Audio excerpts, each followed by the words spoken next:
Hey everyone, I'm Ashley Banfield, and tonight we are tracking a mystery. I have got a few more critical updates on this Bahamian Island mystery. In my mind, I keep calling this case Paradise Lost. Because when I was down there, Lindsay and I spent 5 days pounding the pavement. Only instead of streets, we were tracking leads across this gorgeous aquamarine. Breathtaking environments in the Bahamas. It looked completely peaceful, a literal picture of paradise. Honestly, we felt a bit bad working because everyone else was having such a great time. Just relaxing, soaking it in, and being incredibly welcoming, which made it almost impossible to believe that the horrific incident had occurred. I say incident because, legally, we cannot call it murder yet. Now, Brian Hooker swears up and down that his wife simply tumbled off the back of their dinghy. Just a tragic freak accident. He claims the ocean waves were incredibly rough. Talking about 2 to 4 foot seas and howling winds, we already know that is false. But tonight, we have uncovered something brand new. And this discovery is massive. It is right up there with the Bryan Kohberger case. Think about it. Leaving DNA on the knife sheath level of big, or driving your own car to a crime scene. Right? We all understand in this modern era that your digital footprint is eventually going to trip you up. And I strongly believe that is exactly what will happen in this investigation. Let me be clear. I do not buy Brian Hooker's alibi. Frankly, I have not met a single soul who does. The more sources I interview, and remember, I am still making calls every single day, talking to more than 12 people down in the Bahamas.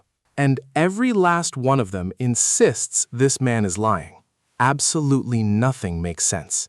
His narrative falls apart. The weather details do not match. None of it makes sense.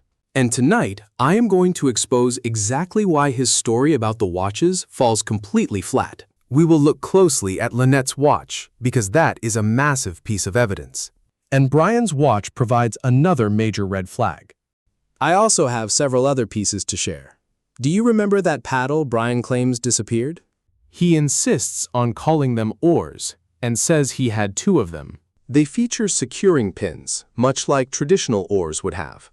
But there are no corresponding sockets on his small boat, so they likely just used them as hand paddles. Yet he made sure to tell everyone he encountered that he lost one. On that horrific night when Lynette allegedly went over the side of the vessel, claiming he got separated by the wind and current as she drifted further away in those 2 to 4 foot waves. He says he lost sight of her as darkness fell. It was right around 8 o'clock in the evening, and wouldn't you know it, she had the boat keys in her dry bag. Supposedly, she grabbed that specific bag as she fell, along with the lanyard containing the electronic ignition key. It sounds incredibly convenient. Yes, none of this makes sense. But here is the truly fascinating part.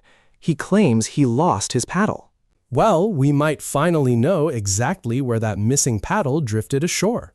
Before this discovery, investigators were constantly asking, where could that paddle be? Now, the Abaco Islands are relatively small. On a map, it looks spacious, but the water behaves like a massive swimming pool where you can see straight to the bottom. The water is incredibly shallow, around 6, 8, or 9 feet, reaching perhaps 15 feet deep at high tide. But you can see everything. And anything lost eventually washes up ashore, right? Yet that missing paddle remained lost until today, right where it drifted. I will lay out all those details for you in just a moment. I also want to address a critical detail so many of you have been questioning. Specifically, that swim float Jim insists he spotted out there in the water. They apparently used it as a makeshift seat right on the side of the dinghy, along the outer gunwale. But Jim claims he threw it toward her, never knowing if she actually grabbed hold of it. Instead, it drifted off, washing ashore in the exact same spot where Brian eventually landed. Many of you have been asking about this. There is some confusion regarding where that float washed up compared to the boat itself. I have gathered all the maps, navigation charts, and coordinate data right here. This comes straight from the search team. You will even meet the actual rescuer who found it. He recorded himself navigating to the scene and recovering it, which we will show you shortly. But there is another crucial twist. As you know from our recent updates, we have secured some highly revealing exclusive photographs. But one specific photo stands out above the rest. It shows Lynette snapping a final selfie by the pool, taken barely an hour and a half before she vanished forever without a single trace. Or at least disappeared until today.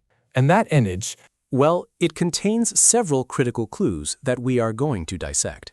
But I definitely should have emphasized one massive detail in yesterday's report. In this photo, Lynette is wearing a vibrant blue headscarf. She looks relaxed, soaking up the wind and sun on the Atlantic side. Crucially, the photo captures exactly how rough the ocean was on that side of Elbow Cay. But directly on the opposite side of the island. That rough sea is the eastern shore. Over on the western coast, it was calm and peaceful. That is why sailors anchor there. It is a safe haven from the elements. The protected lee side of the island experienced virtually no wind. And that directly contradicts Brian's version of events. Because every single witness we interviewed and all the hard evidence we found, plus a crucial piece of footage we will reveal later, proves there were no 2 to 4 foot swells, and the windstorm Brian claims occurred simply did not exist. No, it absolutely was not. So here is Lynette snapping this photo, wearing that distinctive blue headscarf. She also has a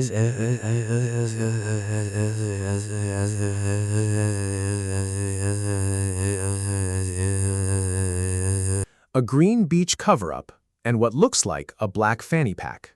It is highly unusual, because while she seems to be wearing that black pouch, there also appears to be another dark object resting on the lounge chair directly in front of her.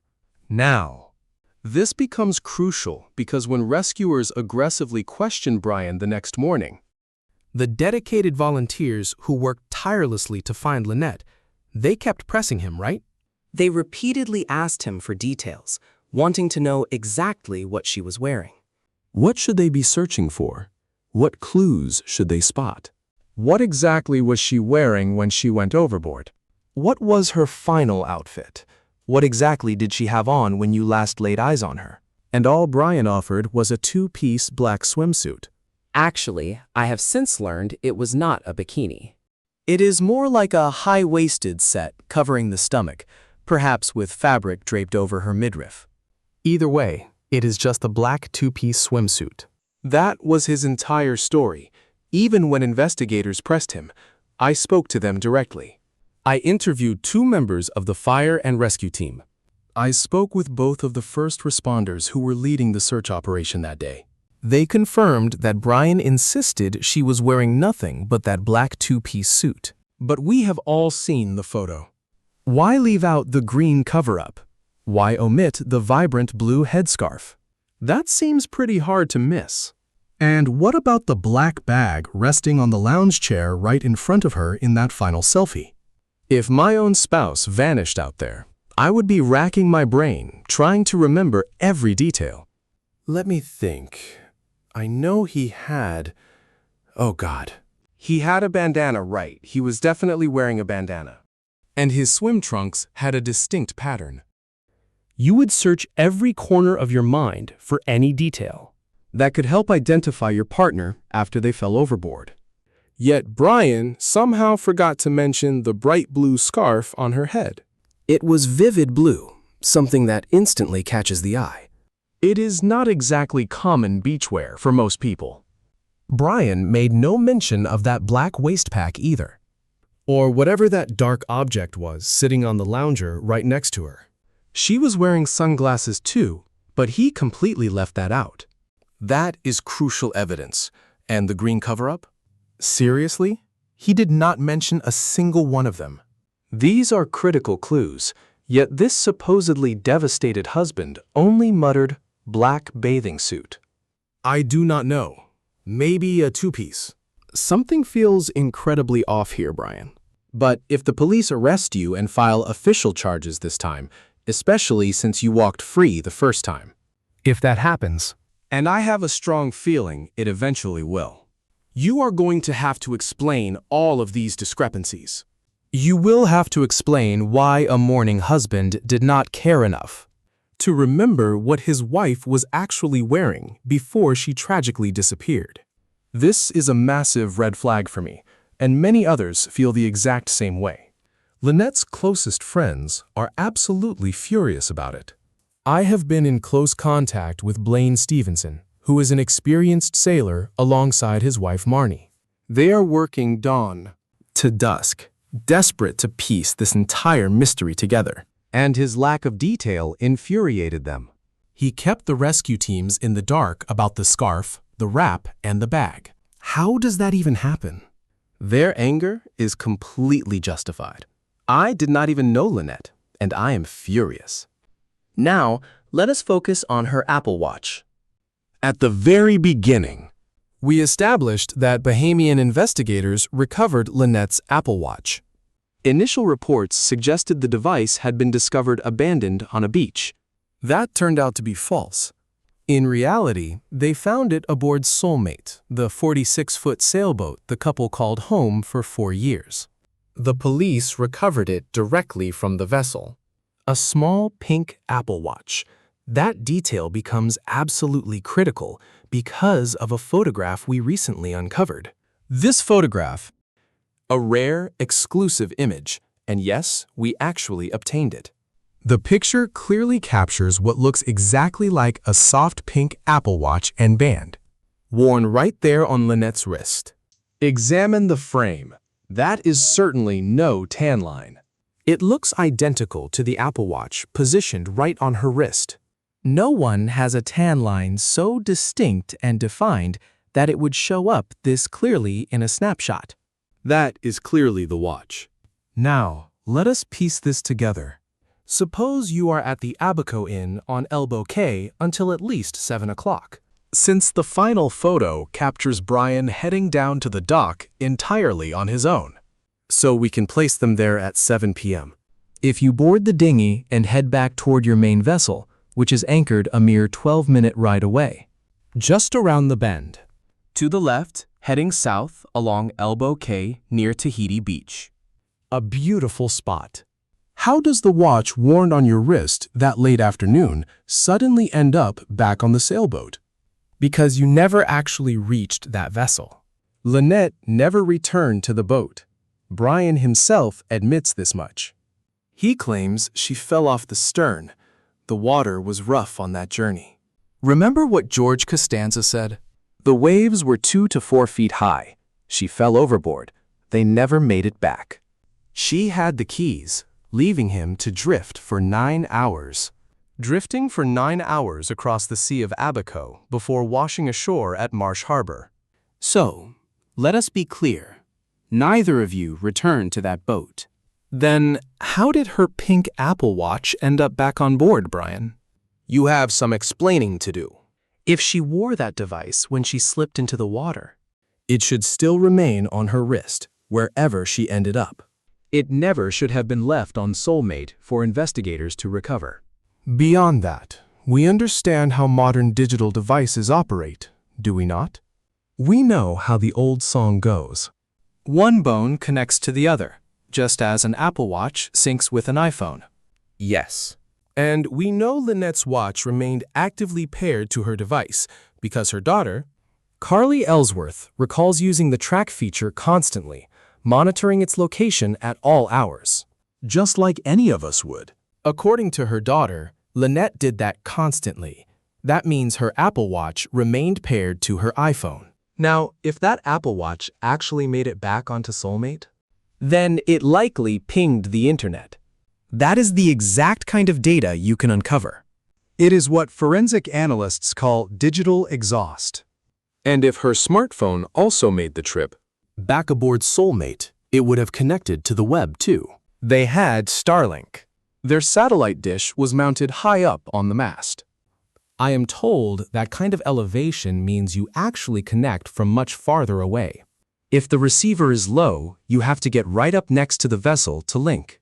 But mounted up high, you will catch a signal from deep water. That is the theory, though I cannot personally verify it. I haven't tested it myself, but local sailors say they would have triggered that connection early. If Brian's entire story is nothing but a lie, And no one actually went overboard from that yacht. Then maybe that dinghy returned to Soulmate with Lynette on board. Along with her smartwatch, her phone, their passports, and all those items in his dry bag. What if they did make it back aboard? What if something happened right on deck? Maybe. Because think about it. According to the narrative Brian is spinning, they never made it back to the yacht. Meaning those devices should never have been near Soulmate. But if those electronics did reach the boat, he is finished. If Lynette's phone connected to Soulmate, the game is up. If Brian's own gear pinged that satellite, the game is up. A single email check, a simple handshake with their own Starlink network. That's all it takes. Total game over. Remember, no one was supposed to be within 1,000 feet of Soulmate when things went wrong. Supposedly, he was left adrift, 1,000 yards from the yacht, floating further and further off to the west, until he washed ashore at Marsh Harbor 9 hours. Later, in waters that were completely calm. We have heard conflicting stories about the weather, but new reports keep pointing to the same thing. Those winds were actually incredibly light. There were no 2 to 4 foot waves, and the wind certainly wasn't howling. Sure, as you neared Marsh Harbor itself, the breeze might have gained strength and made the water a bit rougher. Yet this crisis unfolded in the calm waters of Elbow Cay, where conditions were dead calm. plain and simple, too many pieces just don't fit. And I really hope that smartwatch Lynette cherished so much will finally tell the real story. Because there is a telling detail about her watch. Apparently, she wore it constantly, to the point where the battery was failing. Just like mine did. I ended up replacing mine. The battery just wouldn't hold a charge. My battery would practically die before bedtime, and Lynette was facing the exact same issue. Her soft pink Apple Watch was getting far too weak. She could not even wear it overnight to track her sleep, like most modern smartwatches can do. She could not do that because her battery simply wouldn't last. It simply would not hold a charge for that long. This detail comes directly from her daughter, Who had actually been visiting them on the boat just about 6 weeks earlier. So Lynette definitely needed a replacement watch. and Brian claimed to Carly, Lynette's daughter, that he purchased a new one for her. But this was not another Apple Watch.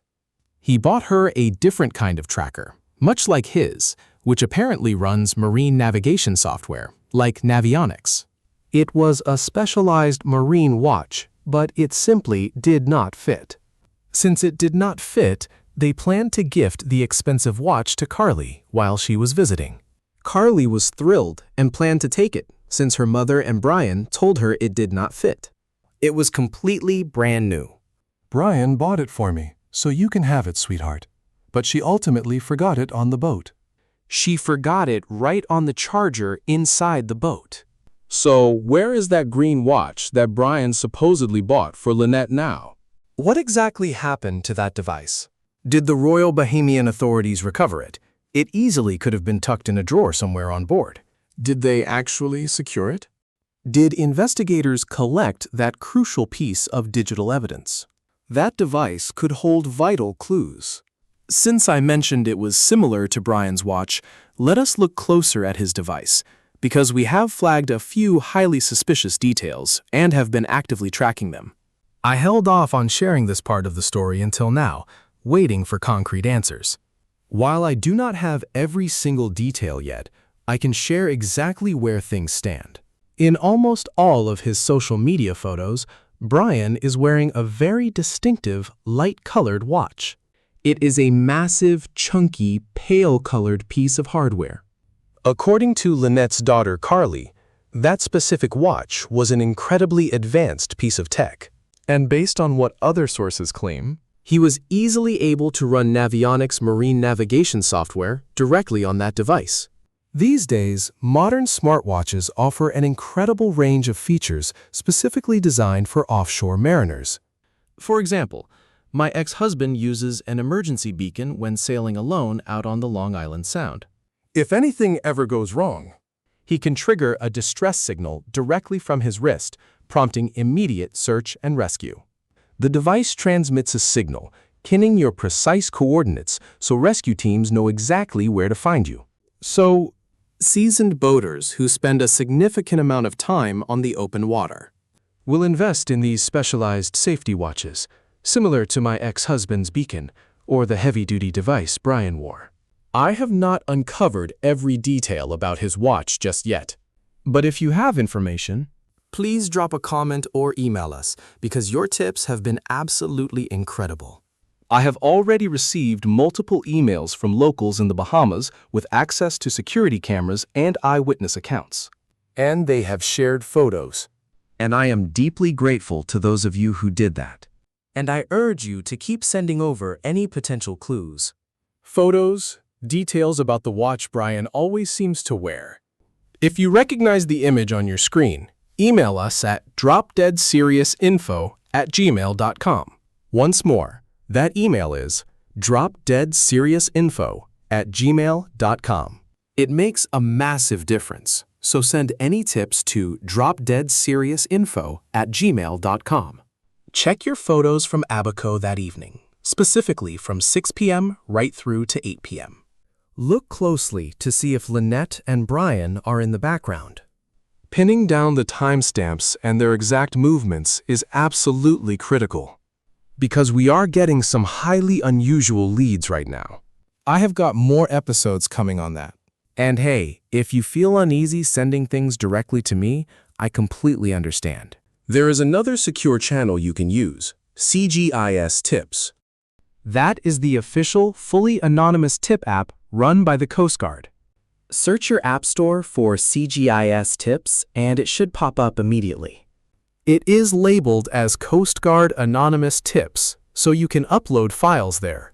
Alternatively, you can visit the website p3tips.com. We also have a convenient QR code displayed right on the screen. So check for photos, footage, or any details about that watch on Brian's wrist. It shows up constantly in his old videos. And Carly, along with several others, confirmed he never took that watch off. He wore it constantly, almost like it was glued to his wrist. And that makes sense, because in a strange photo taken after his arrest, the watch is gone, Revealing a stark, heavy tan line right where it used to sit. And I had to wonder, this is after his release, so where is the watch, man? You literally never took that thing off. For a brief moment, I was actually brainstorming with an expert, trying to determine if he slipped the watch off while handcuffed in the police boat right before his so-called accidental fall overboard. You remember that bizarre incident? They arrested him aboard Soulmate, transferred him onto a police vessel, and headed for Freeport on Grand Bahama Island, where the local detention center and the courthouse are located. Somehow, he went overboard, and the officers had to fish him out. I mean, Bahamian police? Seriously? How on earth did you let that happen? You have a handcuffed suspect in a boat, wearing a life jacket, and no one is keeping a close eye on him to make sure he stays put. But it happened. Overboard he went, according to his attorney, forcing them to pull him back in, resulting in minor superficial leg injuries that required a quick trip for medical treatment. But I wondered, while he was in that water, was he thinking, I cannot keep my Navionics. I cannot let investigators get their hands on this data and track my exact routes. But I had to dismiss that theory. Now, looking closely at this photo, he seems to be standing right outside the police station. This is likely the day after his release, since he got out at 8 o'clock at night. Yet this picture shows bright daylight, and he is holding his signature light-colored watch. It is a pale lime green, or a very light shade of it. He is clutching it in his hands. almost as if he had to return to the police station to reclaim his personal belongings. Normally, when you are arrested, officers confiscate all of your personal property. Your watch, your jewelry, any rings, and then you collect them once you are finally discharged. but his release was at 8 o'clock at night, and this footage is not shot in the dark. We know he got out at 8 o'clock, and at 8 o'clock at night, it is pitch black. This is broad daylight. So, my assumption is that this was taken the next morning, Tuesday, April 14th. He got out on Monday, April 13th, at 8 o'clock at night. I believe this photograph was taken on Tuesday, the 14th, and on that day, we see him clutching the watch. There it is. The very watch that had vanished from his wrist is suddenly right back on it. Now, this is highly intriguing, especially since he sits down with major network television. He selects CBS, ABC, and NBC. How predictable. Doesn't he realize the true crime audience is watching right here? This is where you actually find the most engaged audience in true crime podcasting. Come on, Brian, catch up with the times. Regardless, during those interviews with the networks, his watch is noticeably missing. I am baffled as to why the Royal Bahamas Police Force failed to seize that watch as critical evidence. That watch is a digital trail. It tracks everything, and it could have provided key evidence for the entire investigation. But they did not. The Royal Bahamas Police simply let it go, and you can see him clutching it as he walks free. And when I say he left, believe me, he did not waste any time. He secured an emergency passport, and by the very next day, photos surfaced of him fleeing the country. Sprinting away, he decided the Bahamas was no longer for him, despite previously insisting. I am never leaving the Bahamas without my wife, Lynette. I will never stop looking for her. I am going to rent a boat to search for her. Except, he did not. You did not rent that boat. You certainly did not call the number handed to you by the search and rescue team after you desperately asked them who to contact. They gave you that contact info, but you never called. We verified it. So that is Brian Hooker. I am genuinely trying to offer him the benefit of the doubt, as his defense team requested, but it gets harder by the day because his claims simply do not align with the verified facts. They contradict the ocean tides. They contradict the wind patterns. They contradict the timeline. They contradict almost everything. Still, I suppose if I had survived 5 days in a Bahamian jail, I would also be terrified of them locking me up again. And if I'm innocent, I still wouldn't want to spend my life rotting in a Bahamian prison. So I get why someone might board a flight and flee the country while they still have the chance. But if my husband were still at sea, I wouldn't. I mean, I say that, but there is no way I could just abandon him. I wouldn't run. here is what I know. I would have rented any boat I could lay my hands on. I would have been searching. I would have begged the rescue teams, please, let me come with you. Tell them to pick me up daily, but he didn't do that. people are talking a lot about that dinghy and his credit card, all those details. Yet, he barely asks about the search. He never asks the rescue teams where the command center is. How many boats are sweeping the area? What is happening? What are you doing to find my missing wife? He just doesn't ask. See why it is tough to give him any benefit of the doubt. Sorry, counselor, but it is just incredibly hard. I mean, think about it. He didn't even tell the rescue teams what clothes she was wearing. So yeah, giving him any slack here is a real struggle. It is a mountain at this point. Now, let us look closer at that missing paddle. Because Brian claims he lost an oar that he was using to paddle, right? It features a locking pin. But I never noticed any locks for those pins on the dinghy, so they likely just used them as hand paddles. But he claims he lost one, and investigators have been dying to know where it actually drifted. Because in the Sea of Abaco, a piece of wood has to wash up somewhere. It is like a massive, enclosed lake, and absolutely nobody has been able to find that dry bag or the missing oar. Let us just call it a paddle. Now, we have uncovered a fascinating detail, especially regarding how the wind was blowing that night. A local resident discovered a paddle washed ashore right after Brian Hooker showed up at Marsh Harbor. But it did not drift to Marsh Harbor. In fact, it was nowhere near Marsh Harbor. It actually washed up on Lubber's quarters. Follow me closely here, because it is vital to understand that if you are on the western coast of Elbow Cay, where Brian claims, All hell broke loose, and you begin drifting. The wind, tides, and currents dictate where you go. At the time, the wind was blowing hard southwest. I have reviewed the footage. I have analyzed the exact video footage from those hours, between 7 and 8 p.m., then 9 and 10 p.m., and I saw the wind. it was blowing strongly in a southerly direction, pushing hard toward the west. So, if you are stuck in that small dinghy, you are drifting in that exact direction. Especially since the boat sits high on the water, giving the wind plenty of surface area to catch, which would drift you straight to Lubbers. Brian, if you were actually drifting, you would have ended up on Lubbers. And as it turns out, We know your paddle almost certainly drifted right to Lubbers, according to some local residents out there. I spoke with a local today who spotted a paddle washed up on their shore. halfway down Lubbers Quarters, if you study the map, it was midway down the island, slightly further to the south. That is where the paddle drifted ashore on Lubbers.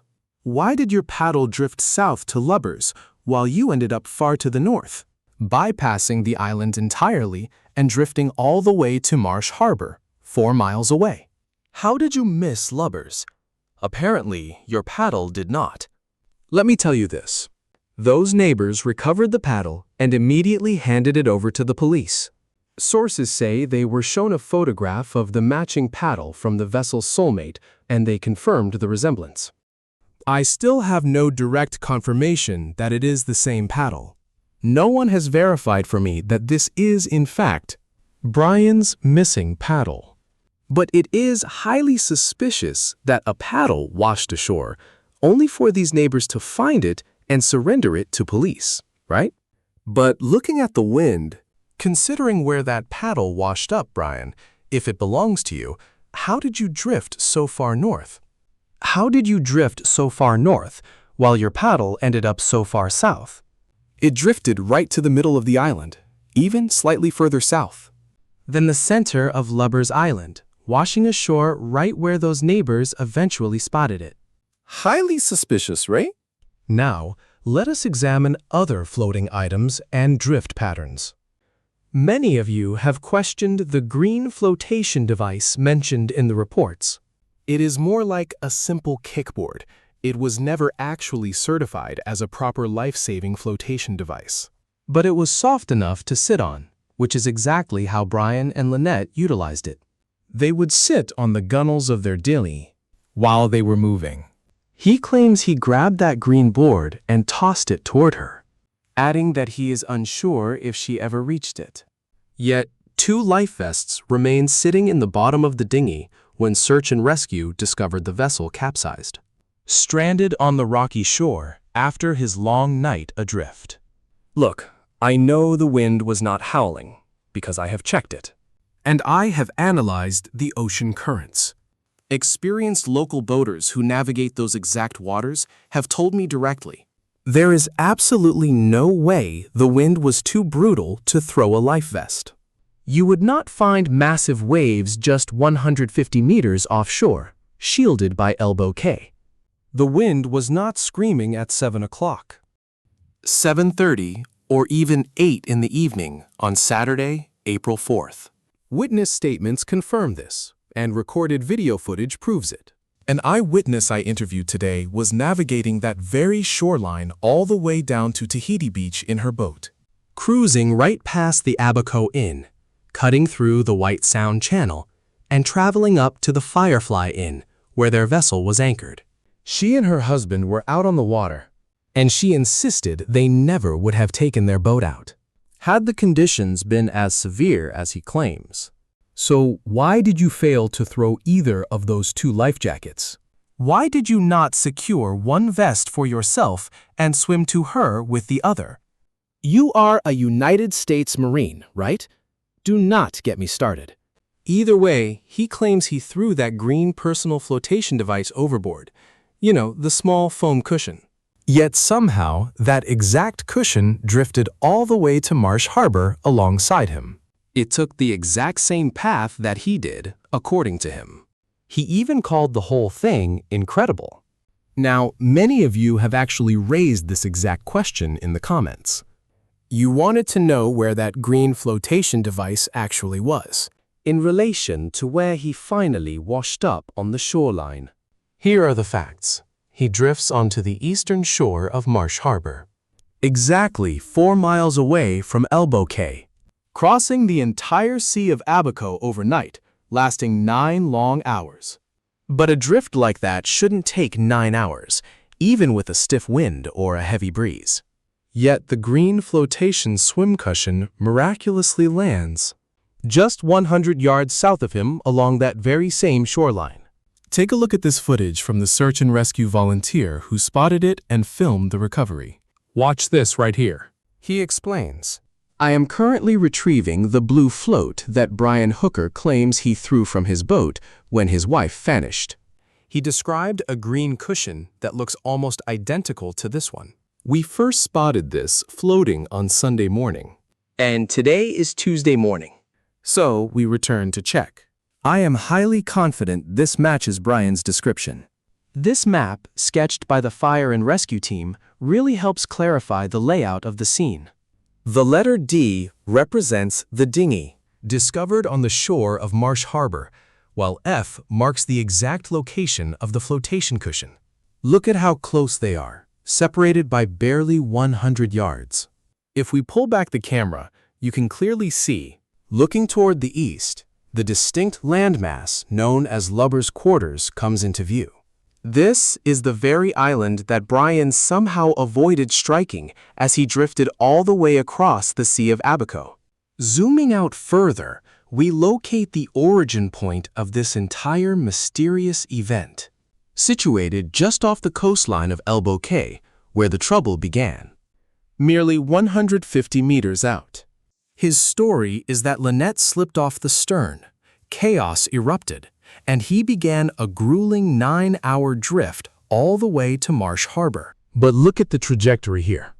He bypassed the northern edge of Lubbers, carrying him directly across to Marsh Harbor with that small green cushion keeping pace the entire distance. But if that paddle was his, things do not match.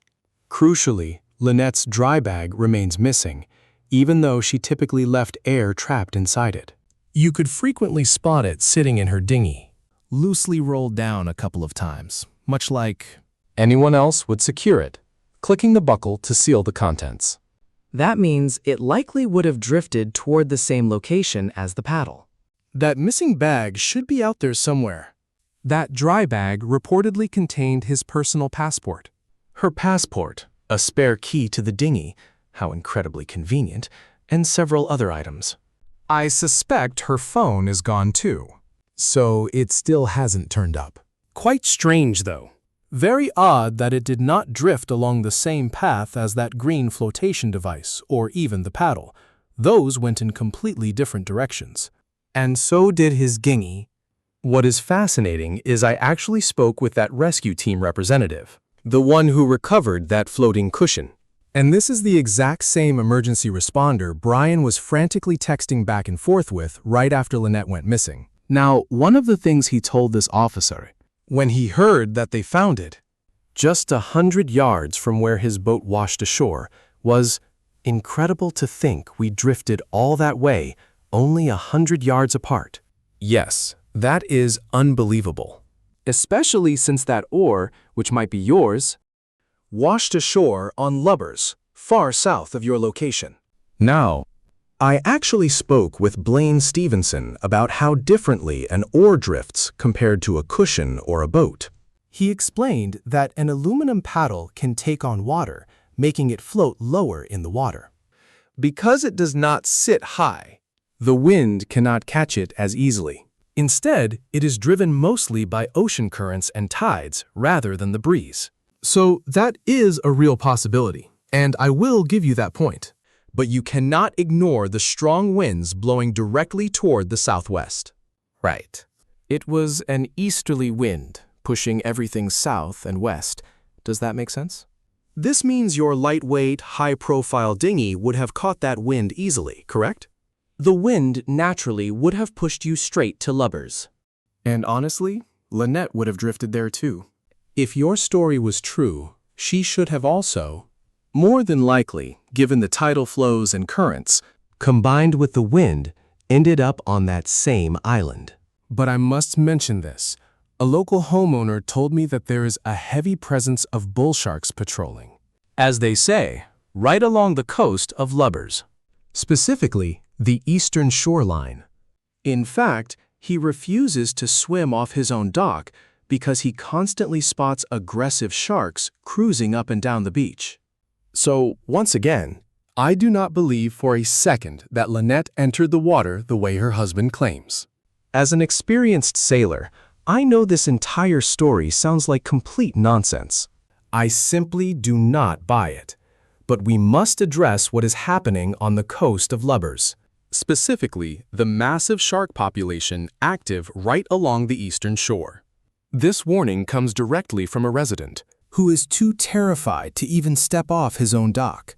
There is one more detail I want to share, which took some serious digging to uncover. Most of you have likely seen photos of the couple paddleboarding on their public profiles.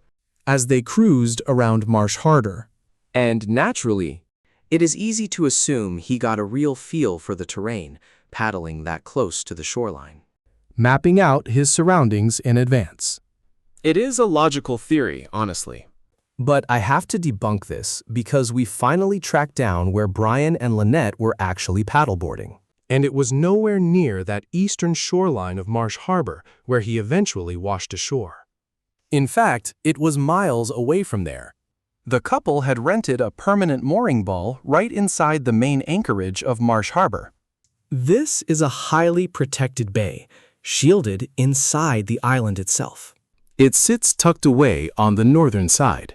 The coastline curves inward, forming a deep, sheltered pocket. You can picture it, a curved harbor where sailboats tie off to floating buoys or drop their own anchors. By securing a mooring ball, they had a heavy, permanent anchor point. A buoy floats on the surface, you secure your line, and the boat is safe. Minimal effort. No need to drop and set a heavy metal hook. Renting that specific spot also gave them direct access to the amenities at the Conch Inn, located right on the waterfront, allowing them to enjoy the pool, the bar, the restaurant, and everything else they offered. So, when they finally left their vessel, We reviewed the footage, zooming in on their sailboat, Soulmate. A hauntingly ironic name, considering what we are investigating here. We mapped out the area, analyzing the exact spot Soulmate sat in Marsh Harbor. They lowered their paddleboards from the deck And spent their time paddling inside the calm harbor. If you study the layout on the map, they headed toward the very top of that horseshoe bend, drifting just off to the western side. Several narrow creeks twist through there, and they were exploring them. Local sources confirmed that the background details in the photos of Brian And Lynette matched those protected inland creeks, proving they never ventured out toward the rough eastern shoreline of Marsh Harbor. So, if you suspected, he was scouting out potential escape routes. Perhaps, by studying the outer coast of Marsh Harbor, that theory simply does not line up with their actual route. It is critical to rule out these false leads because online investigation requires absolute precision. And digital clues uncovered on social media can often point to vital breakthroughs. like the mystery of that pink Apple Watch. That is smart sleuthing. Spotting that detail and realizing she wore the same watch in her selfie back at the Abaco Inn, that is brilliant analytical work. But other times, clues turn out to be nothing but a dead end.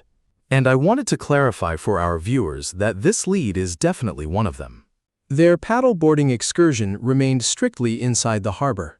It would have offered absolutely zero familiarity with that outer coastline on the other side of the bay. That is the breakdown for now. If you are subscribed, thank you so much. Every like helps, and to those of you supporting as members, you have my deepest gratitude. I am hosting an exclusive Ask Me Anything session this Sunday at 5 p.m. Eastern Time. Let me double-check the exact date real quick. It is Sunday, April 26th. If you are a member, please join me at 5 p.m. Eastern Time. We honestly end up having a blast during these sessions. Take our last meetup in Vermont, for instance. Great wine and plenty of lasagna. Things got pretty wild, but if you want to be part of it, I would love for you to join. Plus, our Ask Me Anything sessions are great because of that open connection. You can question me on anything, particularly this unfolding investigation. Because believe me, Lindsay and I have been boots on the ground in the Bahamas. We have been relentlessly working the phones. I am not sure if you caught my social media updates yesterday. Last night, I sat down to tally up the sheer volume of messages I processed. From direct emails and texts to WhatsApp messages and calls. And my initial count was completely wrong. Even more messages were waiting when I woke up this morning. Once I counted my sent emails, the total hit 1,060 messages in a single day. That is an overwhelming amount of communication. So, when we tell you that Lindsay and I truly understand every detail of this case, we absolutely mean it. We have been all over it. If you have questions about this investigation into Brian and Lynette Hooker, other cases, or even lasagna, Chris, his style, his recipes, or that elusive figure, what was it? The silver fox. We would love to see you this Sunday at 5 p.m. On tomorrow's episode, we interview witnesses who were at the Abaco Inn on Saturday, April 4th. That was the night Lynette vanished. It was during Brian and Lynette's fateful visit to the resort. They shared a couple of drinks before boarding their boat for that fateful final ride from the dock. I have shown you this in earlier episodes. During our trip to the Bahamas, we brought you right to that dock. We pointed out where they moored and the ladder they climbed down to board the small vessel. But the husband's official story is that around 7:30 p.m., they boarded their boat at the dock, untied the lines, and departed. And barely 6 to 10 minutes later, absolute chaos erupted on the water. They faced sudden 2 to 4 foot waves. Or so he claims. We are verifying this, but eyewitnesses on site saw the couple that evening. And they gave us a highly detailed account of what actually happened. They even took a photograph of their boat at the dock. I am still carefully verifying these details before rushing forward, but you will see all the evidence in tomorrow's update. We are going to reveal those findings and break down what they mean. Thank you so much for your support. Whether you are listening or watching this investigation unfold, your presence means the world to us. And remember, the truth is often far more chilling